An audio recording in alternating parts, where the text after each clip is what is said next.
নেত্রকোনা জেলার কলমাকান্দা উপজেলায় যাত্রীদের কাছ থেকে অতিরিক্ত ভাড়া নেওয়ার অপরাধে মোবাইল কোর্ট পরিচালনা এবং অর্থদণ্ড প্রদান করা হয়েছে। যাত্রীদের হয়রানি না করে সংশ্লিষ্ট সকলকেই ভাড়া নির্ধারিত সীমার মধ্যে রাখার জন্য বিশেষভাবে অনুরোধও করা হয়েছে।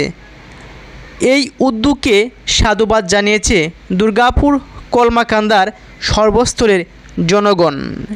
দেখা যাচ্ছে যে মার্চ মাসে পবিত্র ঈদুল ফিতর অনুষ্ঠিত হলেও ঈদের 7 দিন অতিবাহিত হতে চলেছে, তবু ঈদকে পুঁজি করে অতিরিক্ত ভাড়া আদায় করছেন গাড়ির চালকরা এবং এতে করে ভোগান্তিতে পড়েছে সাধারণ মানুষ এবং পথচারী এবং যাত্রীরা।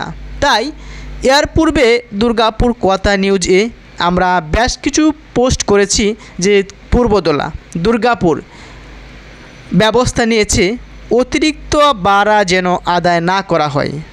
তাই অনেকে বলছেন শুধুমাত্র যখন ইউএনও উপস্থিত হন বা কর্তৃপক্ষ যখন অবস্থিত হন তখন তারা কম নিচ্ছে, কিন্তু কর্তৃপক্ষ চলে যাওয়ার পর আবারও সে দ্বিগুণ ভাড়া নিচ্ছে।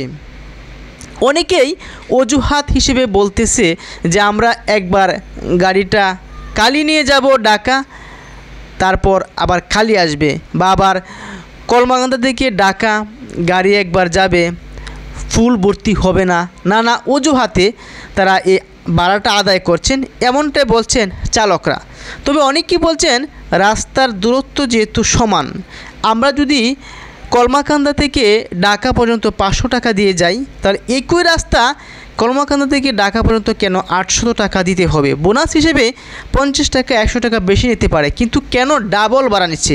আমাদেরকে চাকরি থেকে তো আর ডাবল বোনাস কেউ দিচ্ছে না, বা যেখানে আমরা কর্মস্থলে আছি না কেন সেখান থেকে কিন্তু আমাদেরকে ডাবল বোনাস দিচ্ছে না, কোনো জায়গায় বোনাসই পায়নি অনেকেই। তাই যাত্রীদের এই হয়রানি থেকে নিরাপদ দেওয়ার জন্য, সুবিধা দেওয়ার জন্য কলমাকান্দার ইউএনও এই পদক্ষেপ নিয়েছেন যে মোবাইল কোর্টও চালু করেছেন।